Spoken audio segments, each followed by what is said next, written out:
Everyone, welcome to Go Away with GST Fear. So as promised, I am back with the composition scheme as well as how to classify the goods. मैं आज आपको composition scheme क्या होती है, उसमें tax rate क्या है और कौन कौन उसके लिए एलिजिबल है, ये सब बताऊंगी और साथ में आप गुड्स या सर्विसेज को कैसे क्लासीफाई कर सकते हैं ये भी हम डिस्कस करेंगे। देन कंपोजिशन क्या है? कंपोजिशन स्कीम एक ऐसी स्कीम है जिसमें आप टैक्स रेट एक फिक्स परसेंटेज पर पे करते हैं। आपकी टर्नओवर एक स्टेट में जितनी है उस पर आप टैक्स पे करेंगे एक fix percentage.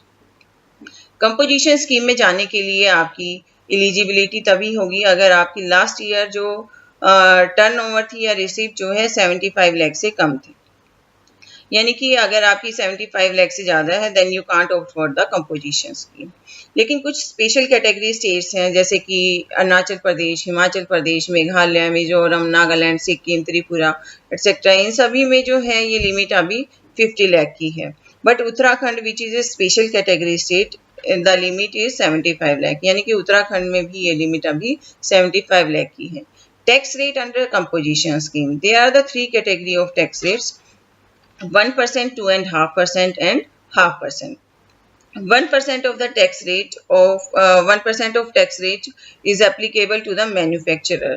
You can pay the 1% of the tax on your on your turnover in your state. But ऐसे लोग जो कि मैन्युफैक्चरिंग करते हैं आइसक्रीम की या आइस से बने हुए प्रोडक्ट्स या फिर पान मसाला या फिर जो है वो तंबाकू या फिर तंबाकू का जो सब्स्टिट्यूट है वो बनाते हैं, they can't opt for the composition scheme. Second जो रेट है हमारा 2.5% है, वो ऐसे लोगों के लिए जो इस तरह के बिजनेस में है जो खाने पीने की चीज़ें जो है वो सप्लाई करते हैं, बट अल्कोहलिक लिक्वर जो है इसके अंदर इंक्लूड नहीं है। यानी कि मेनली जो रेस्टोरेंट्स हैं, होटल्स हैं, ढाबाज एटसेट्रा हैं, ये सभी जो है कंपोजिशन स्कीम में जा सकते हैं। लेकिन इनके लिए ये कंडीशन है कि ये सिर्फ इसी बिजनेस में हो। अगर ये कोई और बिजनेस करते हैं साथ में then they can't go for the composition scheme. Third जो रेट है हमारा 0.5% है, that is applicable for all other businesses. There are कुछ some conditions and restrictions for the composition scheme available, यानी कि अगर आप कंपोजिशन स्कीम में जाते हैं तो आपके ऊपर कुछ कंडीशंस हैं, रेस्ट्रिक्शंस हैं। फर्स्ट, अगर आपकी इंटर स्टेट सेल है, यानी कि एक स्टेट से दूसरी स्टेट में अगर आपकी सेल है then you can't opt for the composition scheme. Second, अगर आप ऐसे ही गुड्स की सप्लाई करते हैं जिनके ऊपर जो एग्जाम्प्ट हैं या फिर जिनके ऊपर टैक्स रेट जो है नील है, then also you can't opt for the composition scheme. अगर आप ऑनलाइन किसी से परचेज करते हैं, यानी कि ऑनलाइन अगर आप सप्लाई करते हैं, आपका किसी से टाई अप है और आप ऑनलाइन अपनी सप्लाई करते हैं, तब भी आप कंपोजिशन स्कीम में नहीं जा सकते। कुछ जो हैं अगर आप कंडीशंस हैं कंपोजिशन स्कीम में जाने के लिए, अगर आप कंपोजिशन स्कीम के लिए अप्लाई करते हैं 25 जून से 30 जून के बीच में, तो आपके पास स्टॉक में ऐसा मटेरियल नहीं होना चाहिए, आपका स्टॉक ऐसा ना हो जो आपने इंटर स्टेट जो है परचेज किया हो या इंपोर्ट किया हो या आपकी ही किसी ब्रांच से आया हो जो कि दूसरे स्टेट में है। अगर आप कुछ कंडीशंस हैं जैसे कि अगर आप कंपोजिशन स्कीम अवेल करने के बाद अगर किसी अनरजिस्टर्ड पर्सन से परचेज करते हैं तब आपको रिवर्स चार्ज में जो है वो टैक्स पे करना पड़ेगा। कंपोजिशन स्कीम में आप टैक्स इनवॉइस जो है वो इशू नहीं करते हैं, आप बिल ऑफ सप्लाई इशू करते हैं जिसकी टॉप पे आपको लिखना होता है कि bill of supply composition taxable person not eligible for collecting the tax on supplies. Composition scheme में जो रिटर्न है आपको क्वार्टरली फाइल करनी होती है, 3 महीने की फाइल करते हैं आप return in the form GSTR 4, और ये आपको रिटर्न फाइल करनी होती है क्वार्टर खत्म होने के बाद अगले महीने की 18 तारीख तक। यानी कि आपके लिए जो है 4 डेट है, 18 जुलाई, 18 October and the 18 January and 18 अप्रैल।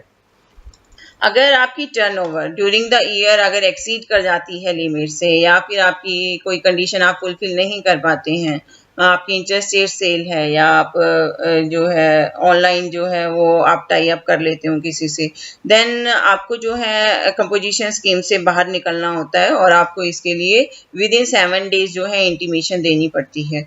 और इसके लिए आप जो है फॉर्म फिल करते हैं और कंपोजिशन का फॉर्म जो है 04 वो आप फिल करते हैं। साथ में आपको एक और फॉर्म फिल करना होता है जिसमें आप अपनी स्टॉक की जानकारी देते हैं, जो आपके पास स्टॉक उस वक्त पड़ा हुआ है। That is the ITC 01 form जो है वो आप फिल करते हैं।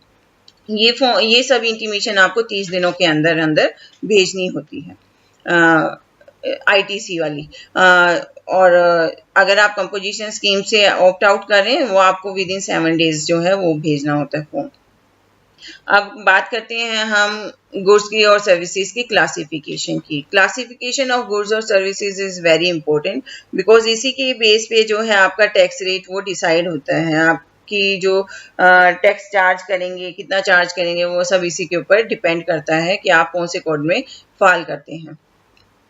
तो इसके लिए जो क्लासिफिकेशन के लिए रूल हैं, सबसे पहले आप देखिए कि आपकी गुड्स या सर्विसेज कौन से चैप्टर में फॉल करती है। सबसे पहले आप अपना चैप्टर डिसाइड कीजिए और चैप्टर जब आपका कंफर्म हो जाता है उसके बाद आप अपनी क्लासिफिकेशन दीजिए, कौन सी सब क्लासिफिकेशन में आपकी गुड्स या सर्विसेज फॉल करेंगी और उसी के बेस पे आपका जो है कोड वो डिसाइड होगा। 2 तरह के कोड हैं, एक गुड्स के लिए और एक सर्विसेज के लिए। गुड्स के लिए आपको HSN कोड मिलता है। HSN कोड मतलब harmonise system of nomenclature, and the second is the SAC, that is the service accounting code.